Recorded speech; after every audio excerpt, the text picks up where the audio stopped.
Hello and welcome. You're listening to the COVID Inquiry podcast. Hosted by Elkan Abrahamson and Nicola Brook from Broudie Canter solicitors, the COVID Inquiry podcast has been designed to provide commentary, opinion and insight into the hearings from experts and those directly affected by the pandemic. Each week, Elkan and Nicola will be joined by guests to discuss events from the inquiry. Their interviews and conversations will bring you up to date on the implications of the hearings in a readily accessible format, and most importantly of all, in plain English. This week, Elkan is joined again by Lorelei King, actor, screenwriter, narrator, and an active member of the COVID-19 Bereaved Families for Justice group. Together, they will reflect on how the hearings went and look forward to the next few days of evidence. Please note, some listeners may find the contents of this podcast distressing. Oh, wow, Elkan, it has been an amazing week. We had all the big hitters in, all the politicians, David Cameron, Jeremy Hunt. Should we start with day one, when David Cameron, the former Prime Minister, first came in? So, can I say, first of all, we're recording this on day 3 of 4, because I have to go back up to Liverpool for my daughter's wedding. So we're only going to have those 3 days to summarise. Apologies for that, but we'll include day 4 in next week's podcast. That's a good idea. But I have to say, this week was so full, I think we'll need the time just to talk about what we've seen so far. Yeah. So Cameron, one of the things I said about him was, I take notes as he go along, and one of the things he said is we hadn't prepared for a wholly transmissible, asymptomatic pandemic. And I wrote mantra because he said it so often. As he was saying, I just put mantra. And this was his line. We didn't prepare for this because we didn't really know about it, didn't take seriously, but everything else was absolutely perfect. And he was just the usual politician. And his and some of the other politicians' evidence was really like a 1-hour news night with one of the B-level interviewers who they weren't getting anywhere with it. He put in the same response again and again, said what he wanted to say, whatever the question was, and the hour went. I couldn't agree more. I did notice I had a good view of him from where I was sitting, and I did notice he always has that very bland, serene thing, but I could see his neck getting very red at certain points. I had a quick question about something that happened, just because I don't know. Hugo Keith, the inquiry Casey, he said, I won't be interviewing him because I know him. Is that quite common? It can be. I wouldn't say it's common, but it happens. There's no particular law about it. But in this case, Hugo's head of chambers was David Cameron's brother. And so I think he felt that made them a little bit too close. And there may have been, he did say I think he said we were friends or something. So it's a decision that each advocate takes in each particular case. Right, because I had not seen that before. I thought it was curious. One thing that really annoyed me, just because of my personal circumstances with my husband and his death in care, I think they were talking about Exercise Alice, and I'm sure we're going to talk a lot about Exercises Alex and Cygnus, and pandemic stockpiles were recommended in Exercise Alice. And David Cameron said, well, I was never asked. It would have been a simple thing to get 3 months worth of PPE. To get a 3-month supply of PPE to all hospitals is not expensive. And I just thought, well, why then did all the PPE cost billions that went through the VIP lanes? I found that I was incredibly irritated by that remark. So it's easy for a politician to say, if only you'd asked me, first of all. Secondly, we heard from the next witness, who we'll get to, Sir Christopher Walmold, we never ran out of PPE. Which made no sense whatsoever. No, and Lady Hallett called him up on that, and she said, I think medical staff would be surprised to hear that, or something like that. What he seemed to be saying, which I still don't think was correct, is we had enough PPE, it was just in the wrong places. Well, how the hell can't you move it? It just didn't make any sense at all to me, that. Plus, it might be that he's being given a figure somewhere of the amount of PPE there is, and what he hasn't realised is that half of it was defective, and there's now government litigation going on about that. So without further examination, and we come back to this problem that there's not enough time being spent on the witnesses, we didn't really get to the bottom of what that meant. But going back to Cameron's comment, what do I put? Something about he uses complacency. He was not going to give anything away. A lot of the questions inevitably touch on political issues, and when it does, they go immediately into politician mode. With one possible exception, I didn't get the impression that any of the politicians were reflective, were thoughtful, were really thinking about the issues raised, or even had thought about the issues raised. It was more, do I have to concede anything in advance so I come across as being reasonable? If I do, I'll make that concession, but I won't go any further than that. They had their prepared stance, and you didn't really see much constructive thought on the stand, which is a shame. They all seem to have a theme, which was about austerity was great because it allowed us to do the furlough scheme. And this was in spite of the fact that the doctors' union, the BMA, said that austerity policies left the country badly prepared. I think the TUC said something similar. And they all seem to carry that particular little leitmotif through. Because they were the politicians who were the masterminds of austerity, so they're not about to say it was a mistake. And that's one of the problems. Once you start entering the political arena, you get this doctrinaire statements from people, and unless you have hours and hours to penetrate the comments about whether the expenditure was a higher percentage of GDP, for instance, unless you can really get to the bottom of that, you're wasting your time asking the question in the first place, almost. Another kind of theme that came out, I think, from the inquiry lawyers was about how things seemed to shift during his reign, whatever you call it, his tenure, from centralized to local. They moved a lot of responsibility for health stuff to local authorities. Well, there was the general move. There were two things happening. There's the general result of the Civil Contingencies Act, where they place responsibilities at a local level and don't actually have any monitoring and don't increase the funding. Then there's the issue with care, where that responsibility shifted to local authorities, but no real equivalent in funding either.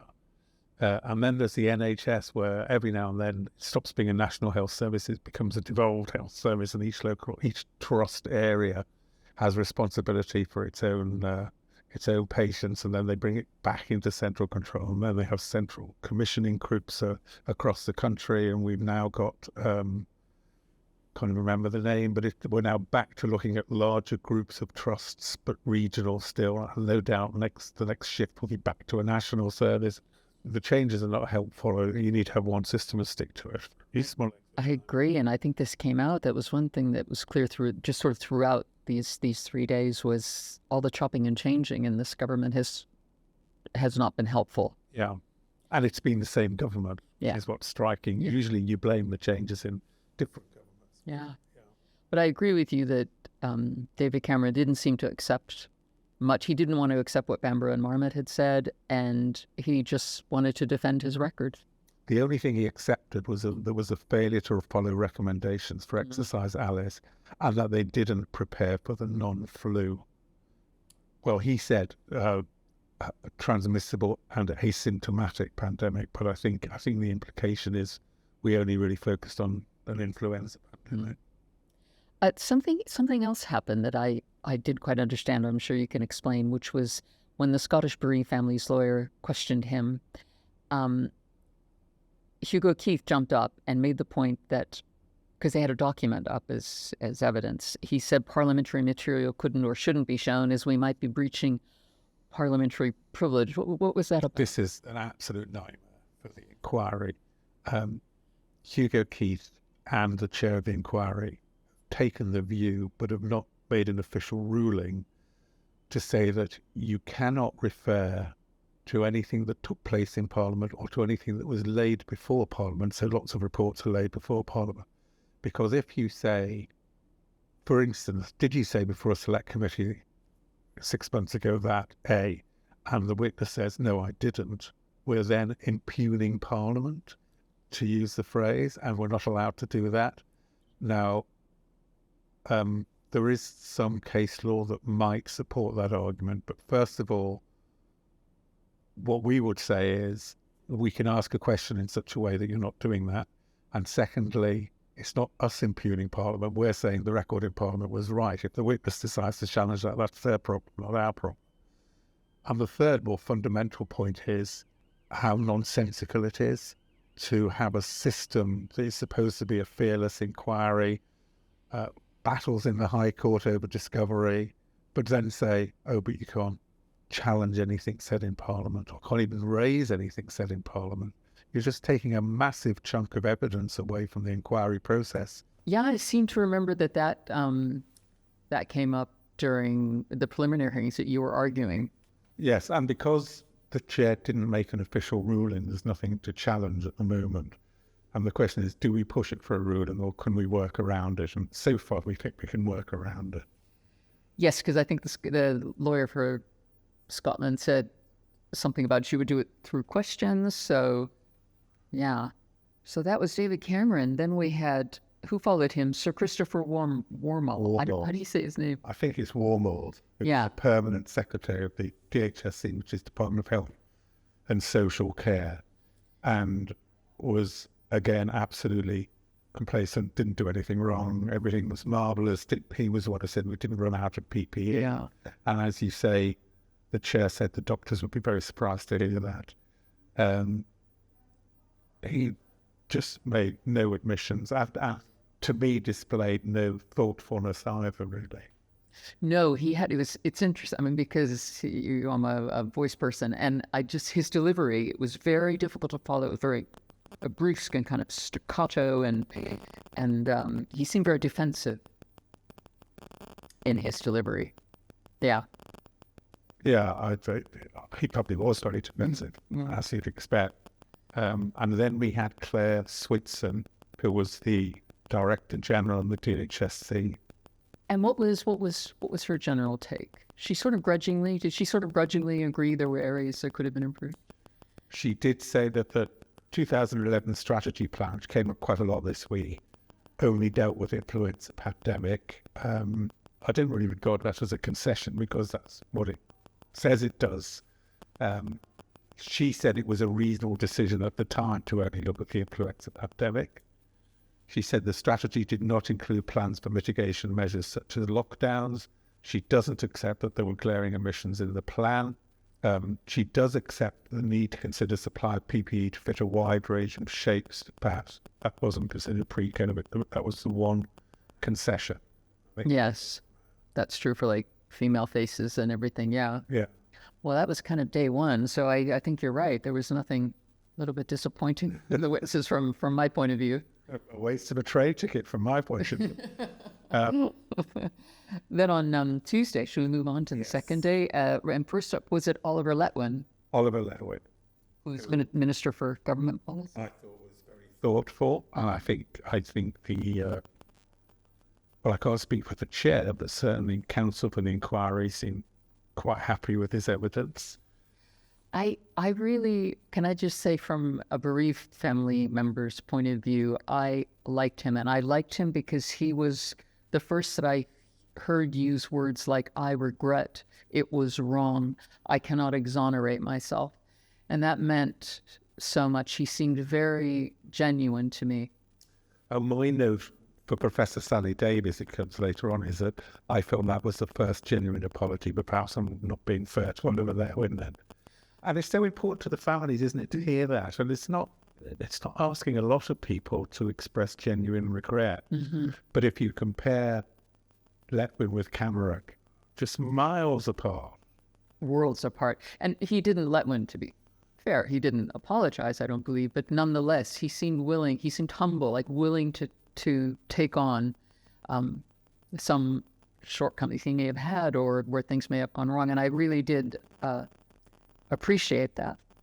He talked too about the difficulties, and this has to do with, I don't know if it's this particular government or government in general, about ministers get moved from one to another post before they can really learn their job properly. We're ruled by amateurs, and it's the way, it may be an inevitability for democratic government that you put someone in post who will be in post for maybe at best 5 years before another government comes in. They're not, on the whole, people who are experienced in the field, and why should they be? But they do have to be equipped to understand where there are problems in the evidence that's being presented to. And I think that's almost an intellectual requirement more than an experience and training requirement. In other words, you don't necessarily have to be a surgeon to look at NHS planning. But I think it does become problematic when you have this system of people being in place for sort of 6 months and then getting moved on. That's far too short. You need to master your breathing. You can't do it in 6 months. No, and I think that was his point too, that it would be better if people were in post for longer so that they could properly learn. Well, I think what he was saying is that sometimes if you come into something fresh, you can take a new approach that the people who've been there all the time perhaps can't, because they're embedded in their way of thinking. And that is true. There is that advantage. And you can ask, well, why are you doing it this way? Where people who have been doing it for years make the assumption, well, that's how we've always done it. But you need to know to ask the question. He brought up that, because a term I've heard a lot this week is groupthink. And I think he said that word, yes, which I guess means coming to a consensus, and usually not a good one. Yes. A way of decision making. I think it can be used as a cop-out when you say, oh, well, it was just groupthink. There are people in the group and there are individuals thinking that way. It's not necessarily just groupthink. But it's true that it's sometimes difficult to challenge a consensus, and you need a certain stature within the group to be able to do that. And that partly shows the risk of having ministers come in fresh, because who knows, I've never been in that position, but I imagine it takes them some time to develop the confidence to be able to say, well, hang on, I know you're all saying that, but let's just think about it. And if you moved every 6 months, you may never be in that position to be able to challenge in that way. But I think he said some really positive things. I mean, he was saying, we need a new department. We need a department to look at resilience. The person in charge of that department should be someone close to the Prime Minister, who has the Prime Minister's ear. Someone who can get things done, in his words. And he said the same person should deal with preparedness and crises. And there's some discussion about whether that's right or not. But you can see the advantage, because if you don't deal with a crisis, you don't appreciate where the preparedness needs to come in. So whether it's one or two people, you need to be sure that both people are on top of both issues, I think. No, I do agree. I think he had some really good ideas, and it kind of, as did one of the other witnesses who we haven't talked about yet, Walport. They seem to have some great ideas, and I hope that they become recommendations. Yes. And then I hope that they're also actioned. So overall, I kind of felt for him. I felt he was trying to acknowledge his failings and that he regretted them. So there were a number of things, if you're thinking of moving on to the next witness, that I wanted to mention that he'd said. Go for it. He said, our critical national infrastructure is wildly unresilient. And that's a big concession from someone who was in government. And then he also said, if event X has a very low probability of occurring, you come to the conclusion it's not worth worrying about. And he said that's a very bad mistake. And I agree. What we tend to do is focus on the events that have a reasonable to high probability of occurring. One reason being, if it's sort of very low probability of occurring, it's probably not going to happen on my watch, so I'll concentrate on the other stuff. And that's a factor of limited parliamentary terms and the way that you have to come up for re-election every 5 years and so on, and you just concentrate on your term. But the trouble with that thinking is that nobody ever picks up that low-risk, high-impact event. The other problem I find is the way they conduct risk assessment. So we've heard that a lot. There's one axis, put impact, one axis, likelihood. And if it's a very low likelihood but a very high impact, it still doesn't get to the red zone that you have to look at. So however catastrophic the result is, if the impact stays low, you're going to ignore it, or at least not pay enough attention to it. And the other point he made is, and which wasn't shared by a lot of the other witnesses, he was saying, this expenditure for low-risk, high-impact events is actually very low. He said, funding PPE, permanent PPE stocks, funding upscale testing kits costs, in his word, minuscule amounts. And he says we have to change the culture so it's accepted that we should spend money on things which may never be needed. So you don't get these headlines saying, oh, what a waste of money, this PPE is thrown out because it was no use anymore. And he made the point, which again is the figure that came up after him, we just spent 350 to 450 billion pounds on the effects of COVID. And if you look at that and you think, well, maybe it would have been worth spending a bit more on PPE or whatever. So I thought he was thoughtful. I thought he made a lot of useful points, and he made concessions as well. And then, unfortunately, the next witness was George Osborne. Oh my goodness, yeah. Just one thing. It's quite.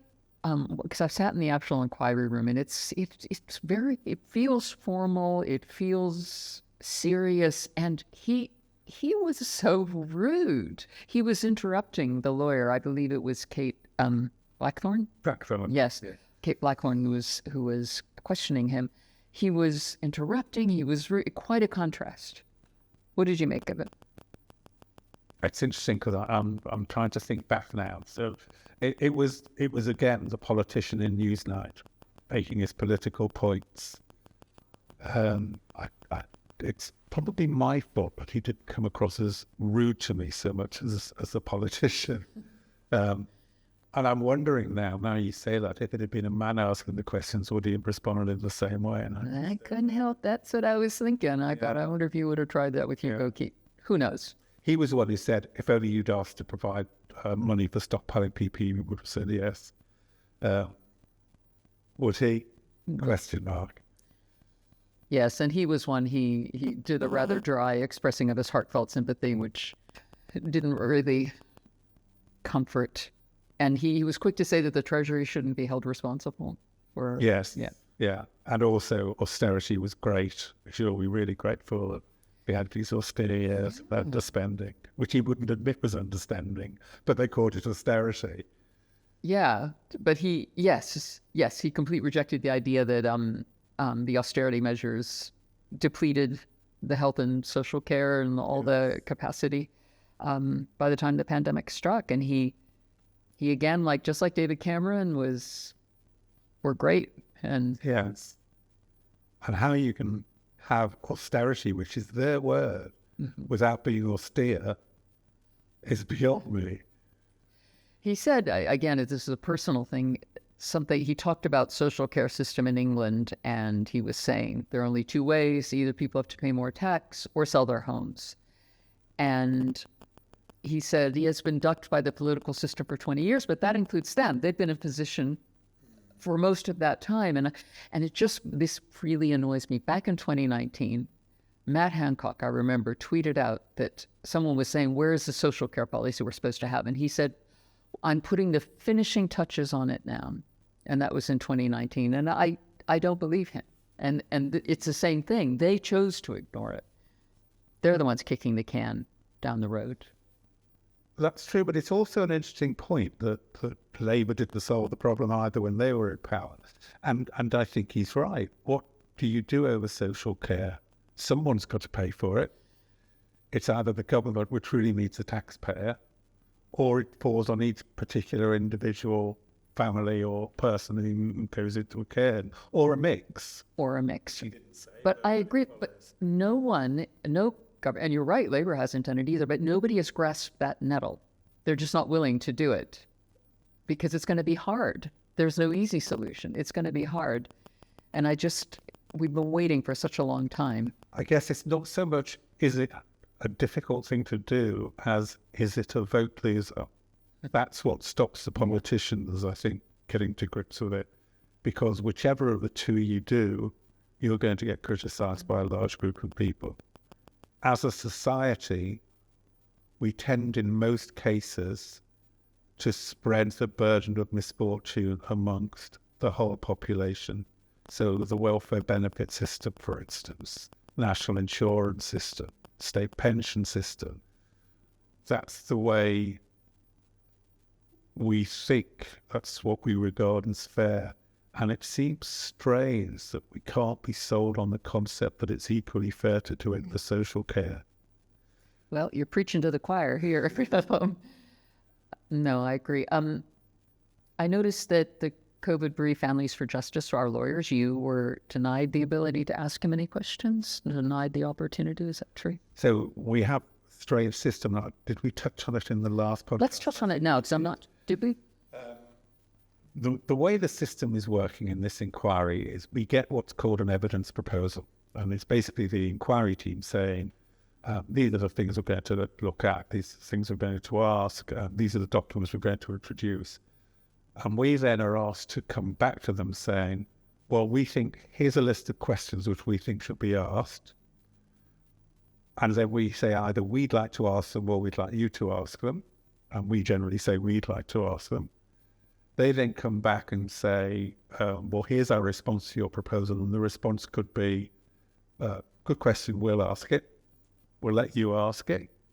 Rubbish question, we're not going to ask it, and you can't ask it. Or maybe we'll ask it if there's time. So there's a mix of responses. And then we come back with a version 2 of our proposals, and then they come back with version 2 of their response. By the time we get to version 2 of their response, which is here are the questions we're allowing you to ask, you can or cannot ask them. It's the night before the witnesses are actually called. So A, that means we have to prepare all the way along on the basis that we might be allowed to ask a question. And B, it's so stage managed.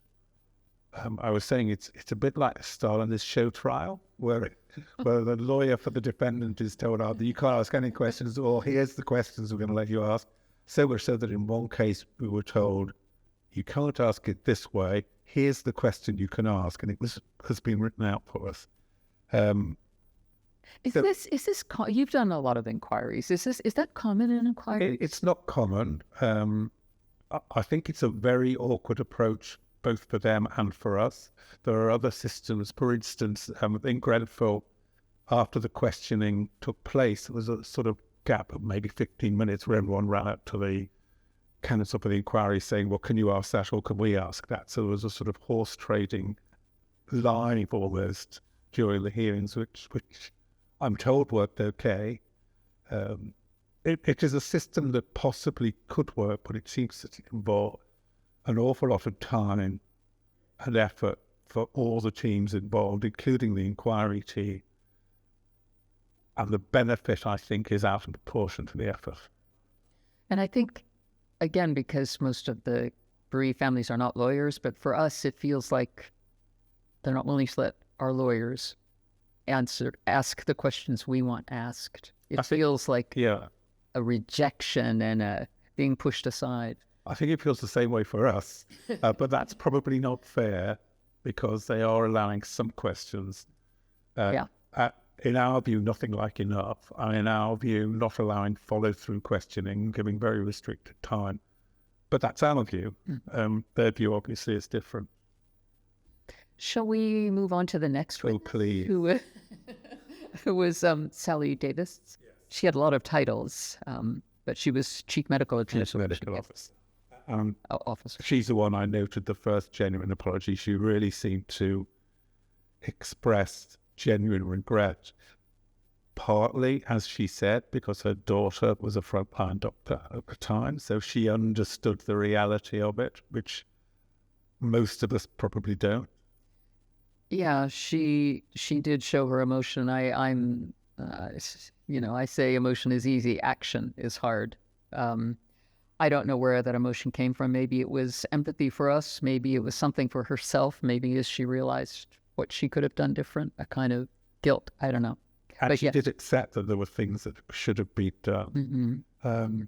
Interestingly, she said we should have locked down the first time, although a week earlier, which hasn't been mentioned at all yet, and in fact is not part of this module. But it's an interesting stage setting for when that module comes up. She said that the educational impact has been awful when we didn't have resilience, and that I agree with her. We have no idea what the effect on our children has been and will continue to be. And had we prepared better, would we have been able to reduce the impact of that? Undoubtedly. Yeah. Because it took some time for the schools to adjust to a lockdown of schools. So had we been better prepared, and I'm not saying lockdown closure of schools was right or wrong, but had we been better prepared, when we did close the schools, we could have had a seamless transition into remote learning.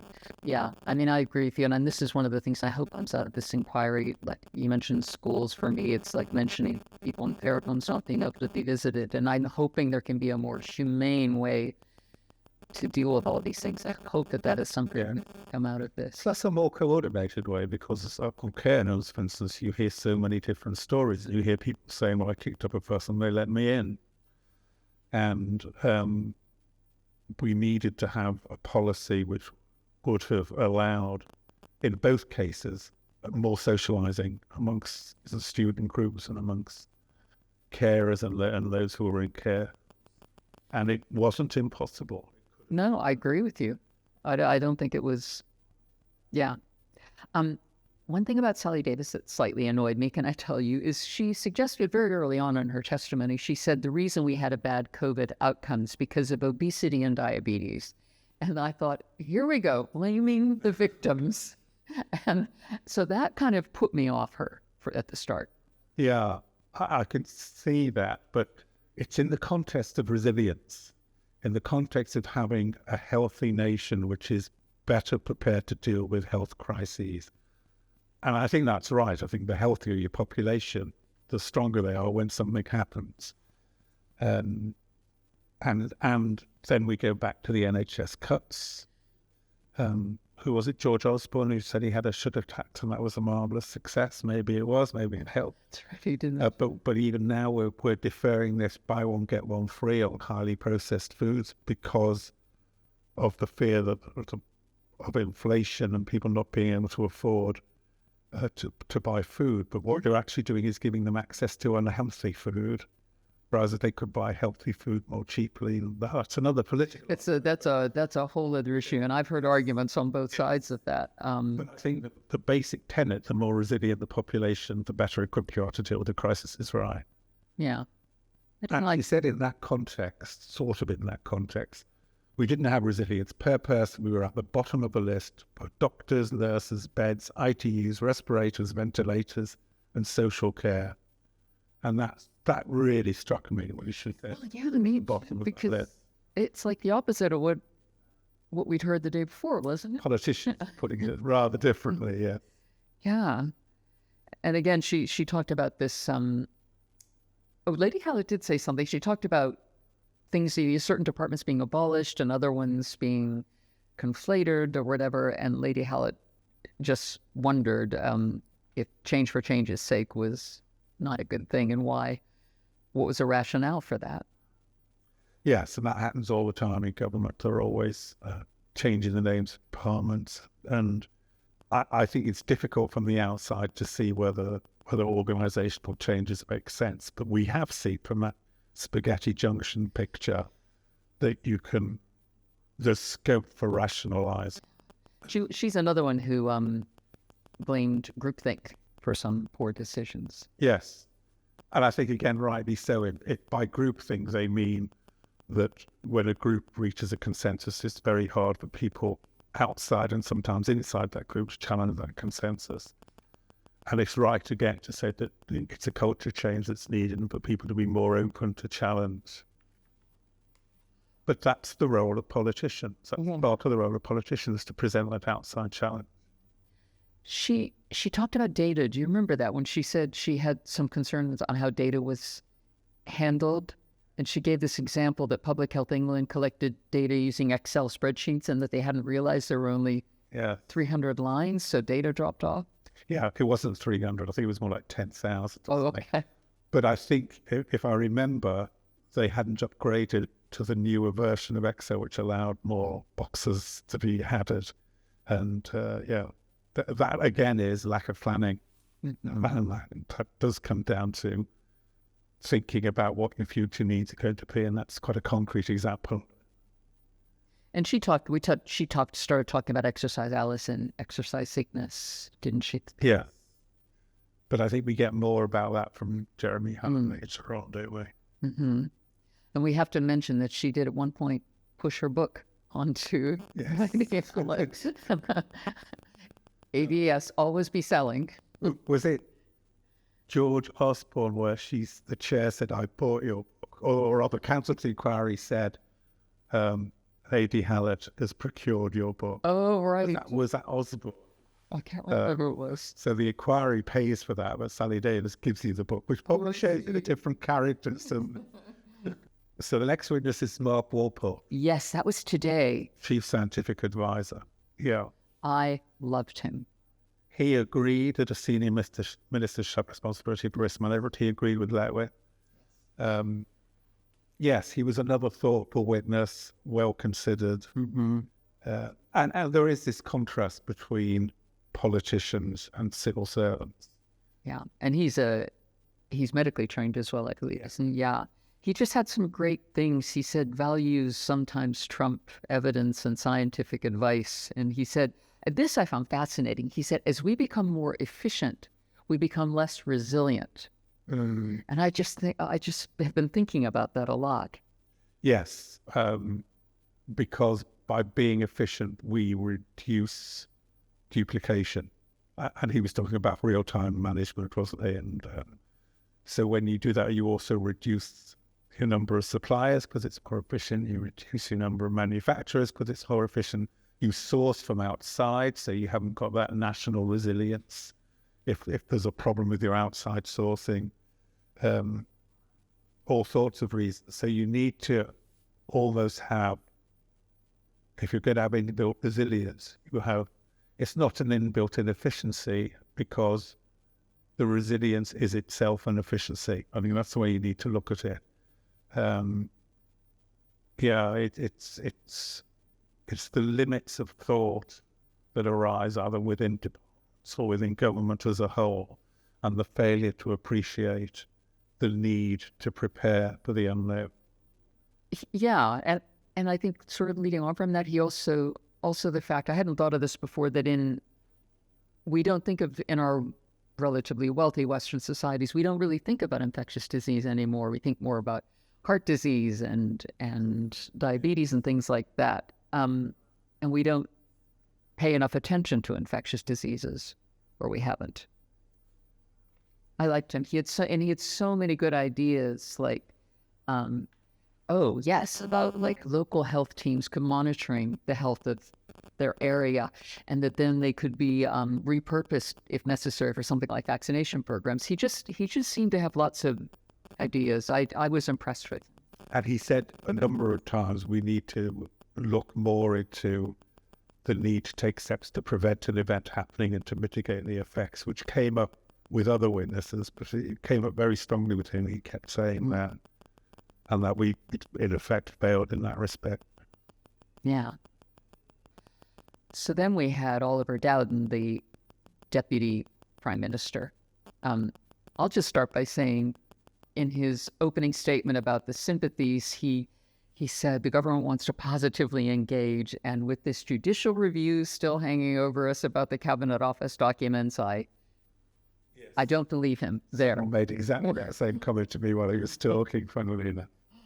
What did you make of it? He was, again, being a politician, and as I said, the note I have is that he really avoided this topic of who was responsible for the lack of resilience. The other theme that came from all the politicians today and during the week was how marvellous Brexit was and how it made us so well prepared for a pandemic, and wasn't it a good thing? And it just flies in the face, anyone says. And yet Yellowhammer comes up again and again as the reason for why resources were not available. So Yellowhammer was a government exercise to deal with a no-deal Brexit, and resources were diverted, as you say, from what might have been pandemic planning to other things, and in particular dealing with no-deal Brexit, yes. Do you remember? I do remember there was one point where Hugo Keith did make him squirm. I can't remember what document Hugo Keith was quoting to him, something about a failure of some kind. And Oliver Dowden made a comment about hindsight, and Hugo Keith came back and said it's not hindsight, it's a document from January 23rd, 2020. And I'm glad he came back on that, because it's often a phrase used by politicians, well, with hindsight. Yeah. But apart from that, I don't think he was particularly relevant or helpful. No, I don't think he was. He said he will look for, the recommendations of Module 1, but we'll see. Then we had, well, I guess the star witness today, if this were an American crime series, we might say that, who was Jeremy Hunt. Yes. It's hard to say whether he was a genuinely thoughtful person who was trying to help the inquiry, or whether he was a politician who had his prepared concessions in place before he took to the witness stand. There's this interesting point about exercise sickness, which I think he started with. And he said, I remember exercise sickness because it was quite traumatic. I was asked to make a decision as to whether to close the intensive treatment unit so as to release nurses, because it was 4 nurses to someone in ITU and 1 nurse to a patient that was not in ITU, and in the long run, it would save more lives just to shut down the ITUs. And he said, I couldn't do that, and I stopped sickness. I stopped the exercise. Now, what he wasn't asked was, why did you stop it? Why didn't you just say, I can't make that decision? So what are we going to do when the Secretary of State says they're not able to make a decision? And it almost sounds like he had a stroll and said, I'm not doing that. Stop the exercise.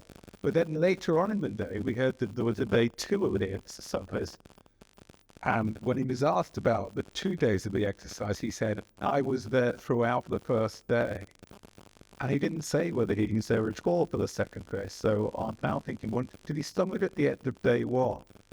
And everyone rang around and said, let's all come back for day 2 without him.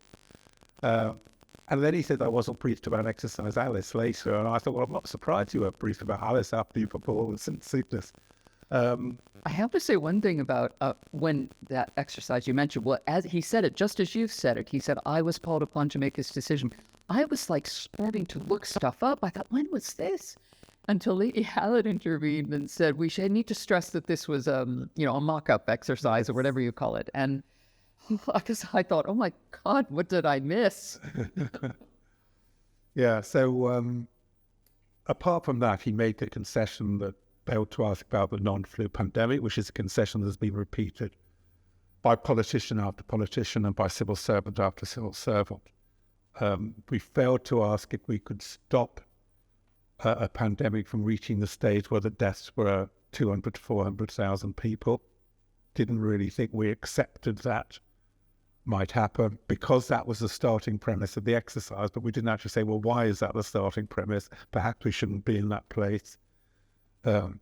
He did say it was wrong to assume the NHS was in a good state of resilience with good preparedness. He said we all thought wrongly that we were good at dealing with pandemics. We hadn't given enough thought to other pandemics. Failed to update the 2011 strategy. He was asked about that, and he did quite make that concession.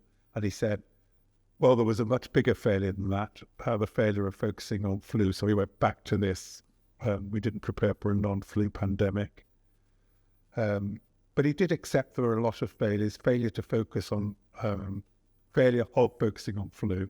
Failure to put time and energy into understanding the danger of variation in the characteristics of viruses. He accepted that they didn't identify the multiple scenarios, but said, but you can't prepare for everything. He accepts they failed to work on preventing catastrophic deaths. He said that we didn't look at testing or quarantining. We felt we knew best, with the possible exception of the USA.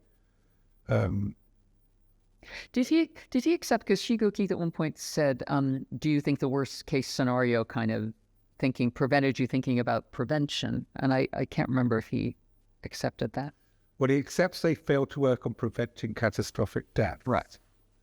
It depends what you mean by prevent. It's preventing the spread rather than stopping the virus happening. Yes, I think he meant you preventing the spread. I think I'm guessing. I think that's right. Mm-hmm. And another interesting point he made is that the SAGE advice should have been made public much earlier. my memory is it was a couple of weeks before they start making it public. I'm not sure if that's right, because I remember looking for it. And he did that in the context of being asked about this problem with challenging groupthink, conventional wisdom, however you want to look at it, and saying, because he was asked about an outside group responsible for challenging conventional thinking, and the point he made, which I think was valid, is you don't necessarily need an outside group within government or within cabinet or whatever.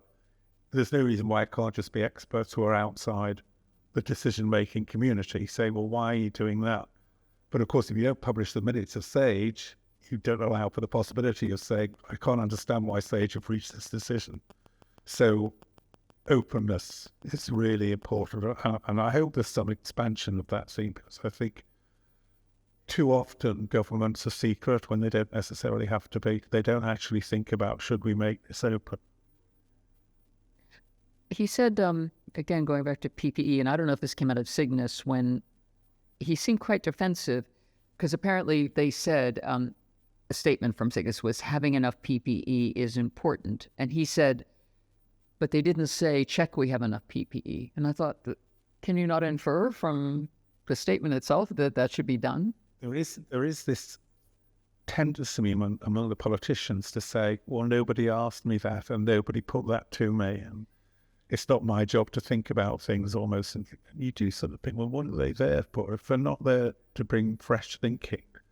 And he sort of, a lot of the politicians see their role as almost, it seems to be, making sure the department is ticking over rather than challenging these assumptions. There was one thing that actually got me quite emotional, because my husband died in care, when he was talking about what East Asia learned during the MERS and SARS pandemics, and apparently in Hong Kong, there wasn't a single care home death, and because of what they learned, and they quickly stopped external visits. They had a named person who was responsible for pandemic preparedness. Anyway, I know that's probably going to be a future module. That might have been right early on about Hong Kong. I don't think it was right later on, because they later had the pandemic swept through Hong Kong at a later stage. Right. So I think it's probably a bit more complicated than that. I also think the care system in Hong Kong is very different from the care system. There is a government care system in Hong Kong, but I suspect it's much reduced compared to the one we have here. I think that there's much more private care in Hong Kong. I also think there's much more tendency for families to care for their elder relatives within the home rather than within a home. So I think there's lots of different aspects of the system that you need to think about before you just say, oh, what is different in Hong Kong. Mm-hmm. So overall, what did you think of his use as a witness? He made a number of useful concessions. He still presented as one of the politicians who find it difficult to admit that they were in the wrong.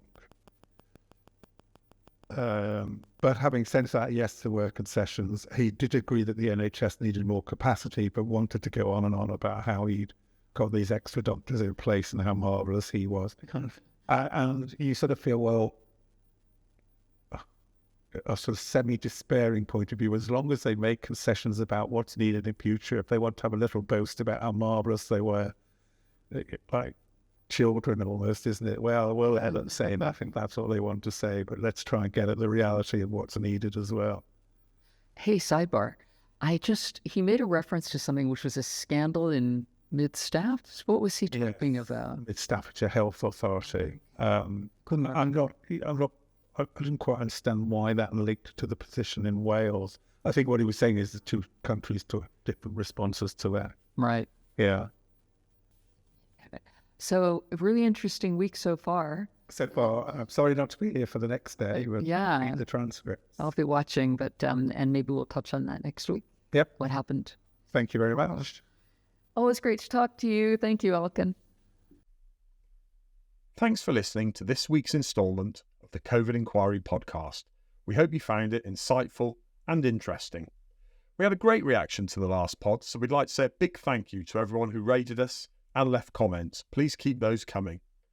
If you like this week's episode, please rate us on the podcast platform that you use and share the pod with friends and family who might value this type of commentary. We're looking forward to you joining us next time for more expert commentary, opinion and insight into the COVID inquiry evidential hearings.